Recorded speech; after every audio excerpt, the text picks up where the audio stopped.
here it was the second day season here in Montana, and we had Shane's daughter along with us trying to find her a buck. We got right on this big buck track first thing in the morning, and we knew that we were right behind him. His bed was still soft, not frozen, and we knew we were going to catch this buck at any time. It's soft. It's not frozen. We're right on it.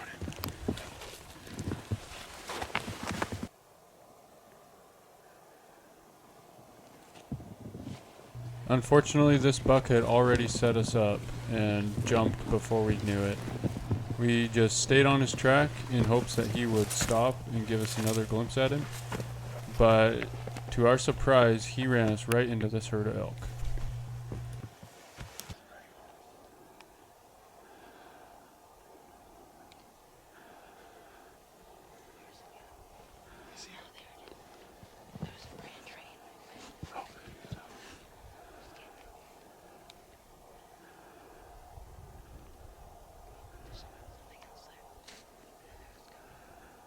What's for another? Oh, yeah. Count a calf.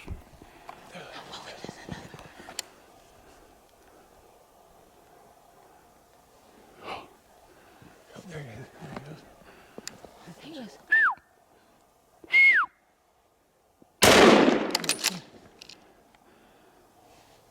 Right beside it. Oh, there he goes right there. You see him again? Oh, he's flicking up through the trees.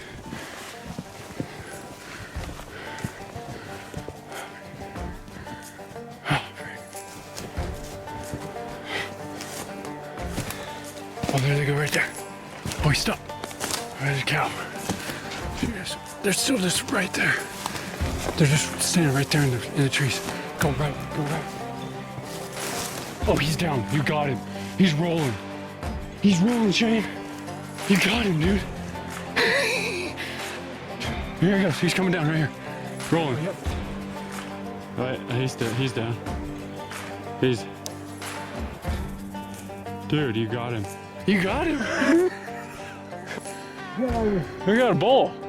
I was quartered into it so bad when he was walking up to the hill that I thought I shot right beside him.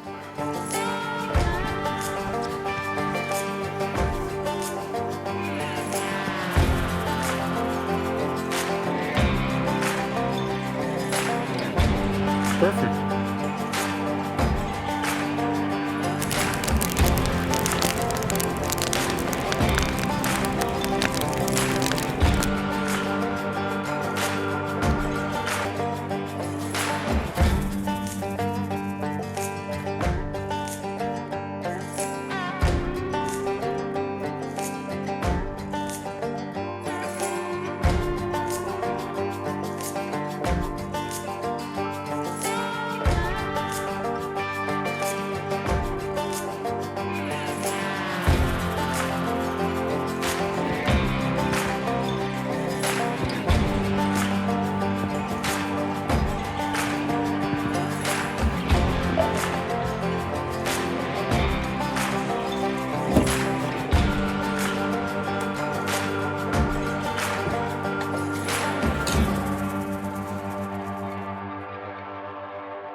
After a few days of mule deer hunting for myself, we found ourselves in a new spot with Shane looking for a big buck.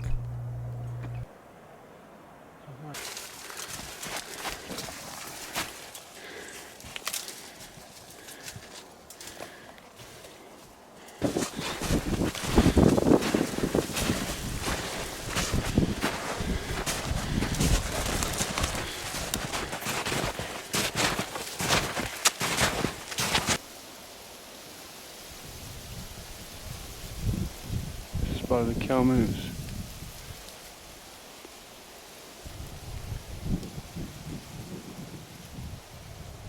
We got the moose there, and we got a deer right there. Yeah. There's a raghorn bull. Right above the moose. That is crazy. You gotta be kidding me.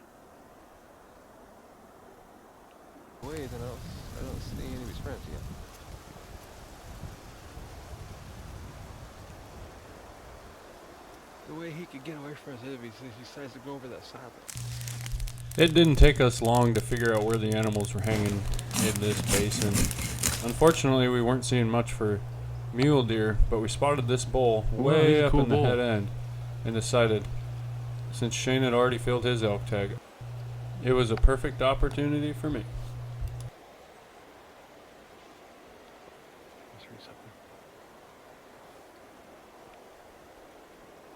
Well, we're gonna make a play on this bull. He just holed up in that timber, so we're gonna side hill through this nasty brush and then fly around, try to get kind of above him and then come down on him and jump shoot him. So that's the only option I think we have here. There's nowhere good to shoot him from any distance, and it's way too windy too anyway, so I'm gonna give it a shot.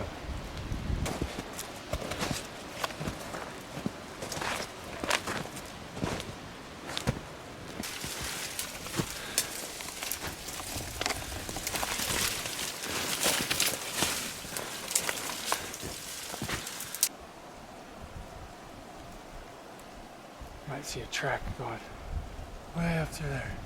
Okay. Has he got away? Hard to tell. He could have easily snuck through those trees. I've just never seen him.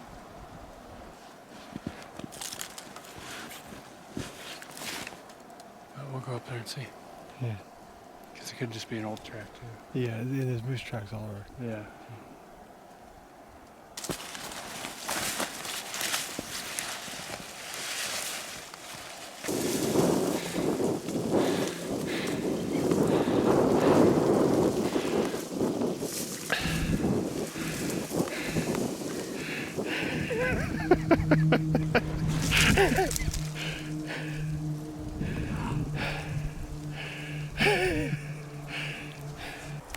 I'm never carrying bear spray again.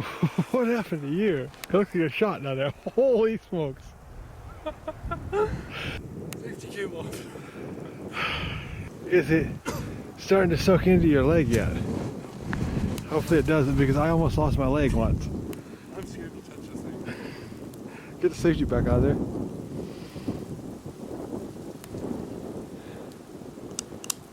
Yeah.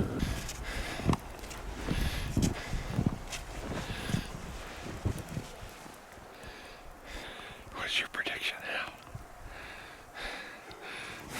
Well, I said it earlier, but I have a strong feeling that the bull's not even in there. He went up over the top. But there's a chance that it was an older track or something I saw. So he could be in there. It's hard going. Just treading.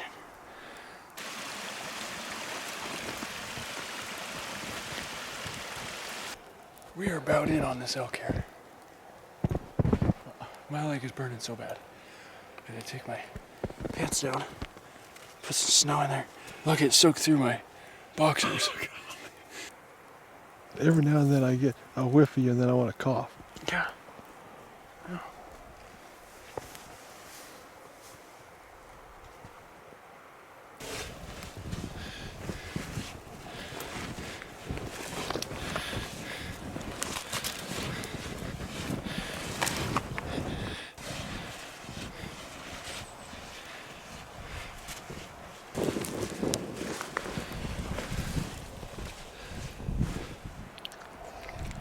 My suspicions were right. This bull just went up and over the top. He bedded here for a while, but it took us forever to get over here. I mean, I spotted that track right after we left the fire, so he did it while we were down there watching. Crazy. It's really too bad. This would have been an awesome place to kill a bull. Really awesome. And the day has turned. It was such a nice day, and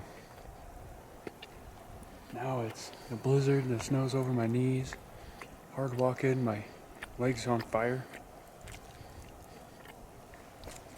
and the bull got away. One thing that I always find amazing is how much what we think about the future determines how we live today. When you think that the future is going to be brighter than the past, it gives you an exuberance, and you start planning and desiring and getting all excited about what's going to happen tomorrow, and you start thinking like, this is the direction I'm going to go. But when you think that the future is going to be dismal and bleak and maybe just like it's been up to this point, and it's not going to be what you wanted it to be, then you begin to give up. And with hunting, I've just seen that so many times in my own life. You get on these hunts and day after day has just been bad. And there's been a lot of hunts. I've quit before the end of season. And I've gone home because I'm just like, it's not going to get any better.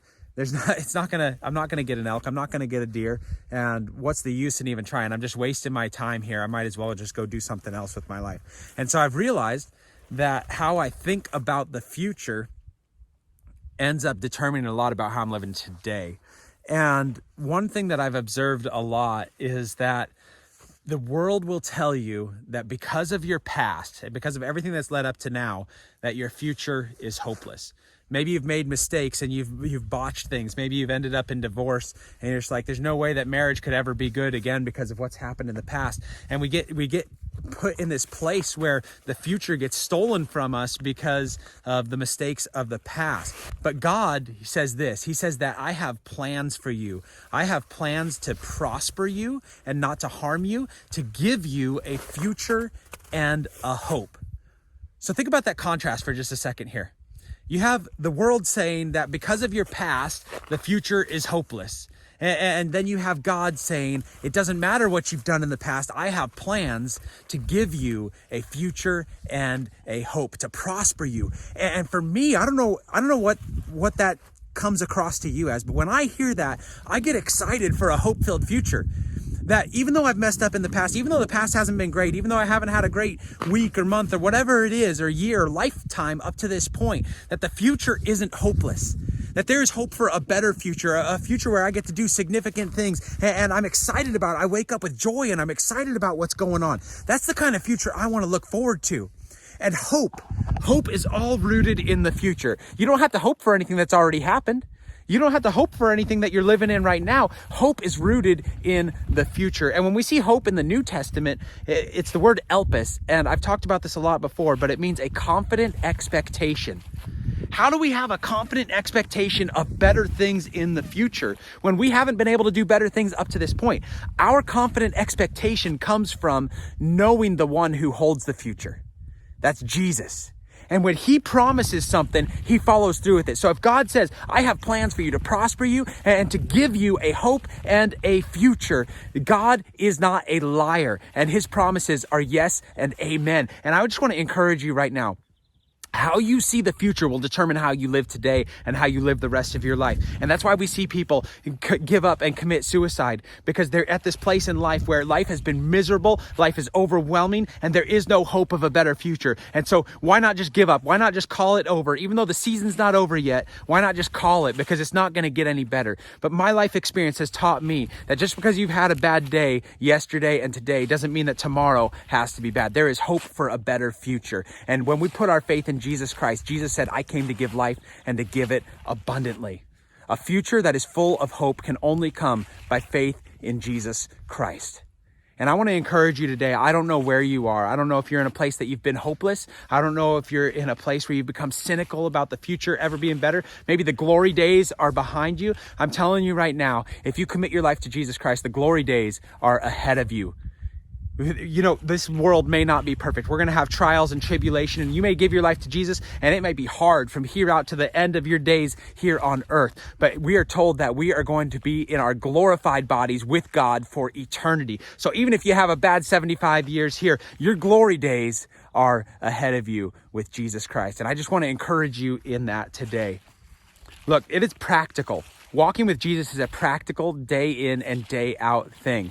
And if you want to learn more about how to practically live the life that Jesus has for you and engage Jesus and learn from Jesus, we wrote a resource called The First Mile, and I want to send it to you absolutely free. It'll teach you who God is, why you need a relationship with him, how to have a relationship with him, and practical steps to walk with him in a way that you are experiencing life and life abundantly like he promises.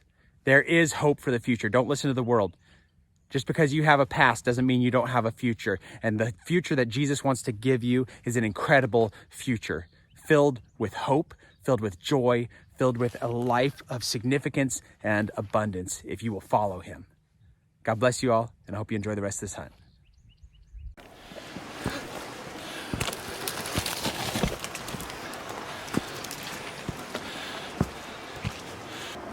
Well, Shane and I are headed up to a new spot. Neither one of us have hunted. I came up here probably 10 years ago, shed hunting one time. I don't know, I'm packing again today. Might see a bull, but we might get into some good mule deer, so try to find a good 180 plus buck for Shane.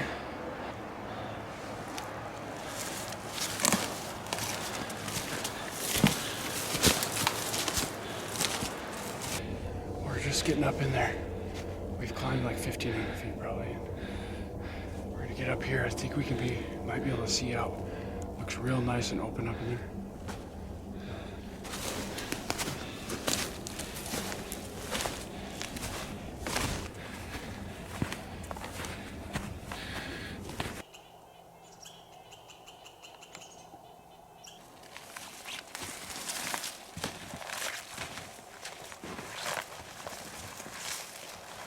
Start glassing this big country. Hopefully turn something up. Gonna get a fire going and sit here all day if I have to. Looks awesome.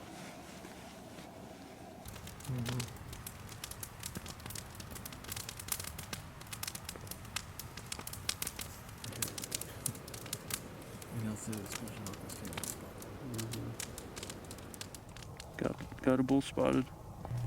Once we glassed this bull up, it was now time to figure out how we were going to get a shot on him. At this point, he was at 1,000 yards, way too far. My goal was to get within 500.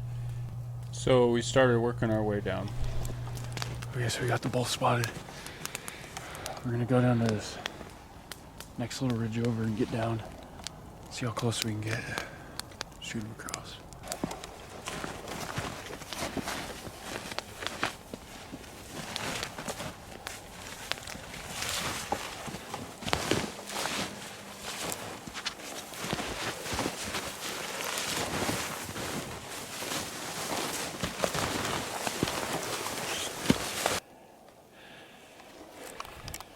Straight above the snag. Okay, still right there. Yeah, it almost looks like he's bedded. I thought he might have been when I was watching him. He must be away. Yeah. If you can't range him, he's too far. Yeah.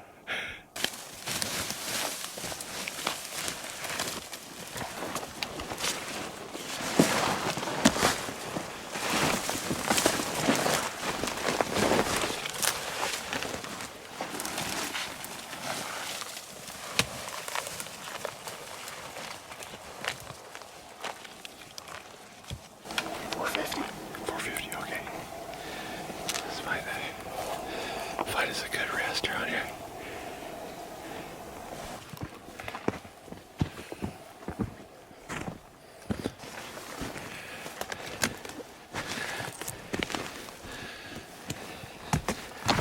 Oh yeah. Here's your sniper's nest. The left opening from the timber in the brush is 458.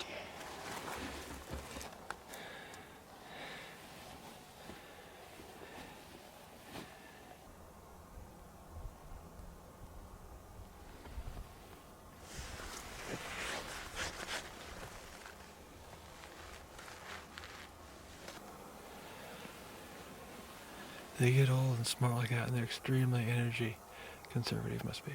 Mm-hmm. This became a waiting game. We were already set up, had the bull spotted. He was well within range, but now we just had to wait for him to present a good shot. He was in some pretty thick timber, but he was moving to the left, which was a lot more open, and we were hopeful that he would just keep on moving and give us a clear shot out in that more open brush. Going out left of that fir tree. Left of the fur. Yeah, he's gonna be out in the wide open right now. He's right behind the big fir. Right out in the wide open, right there. Right there. Oh, there he is.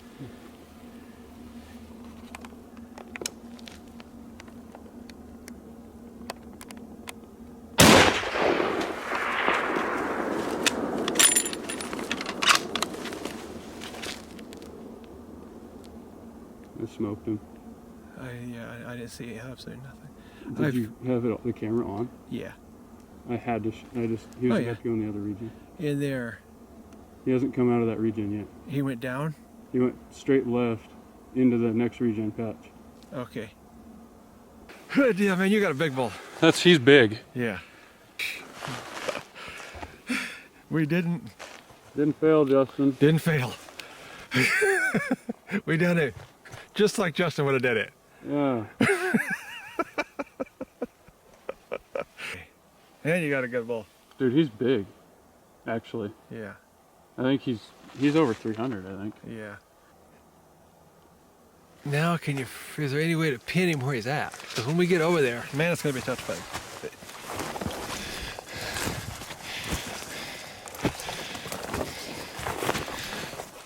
There he is. Right in front of you. Oh, right around the switch. There he is. Hey, led by the steering. Oh gosh, dude. That's a really good bull. Dude, that's a really good bull. Yeah. That's a... Gosh, yeah. that's a really good bull. It's a good bull. Yeah. He's a really solid bull. Huge body. Yeah.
Thank you all again for watching, and we'll see you again next time in God's Limitless Outdoors.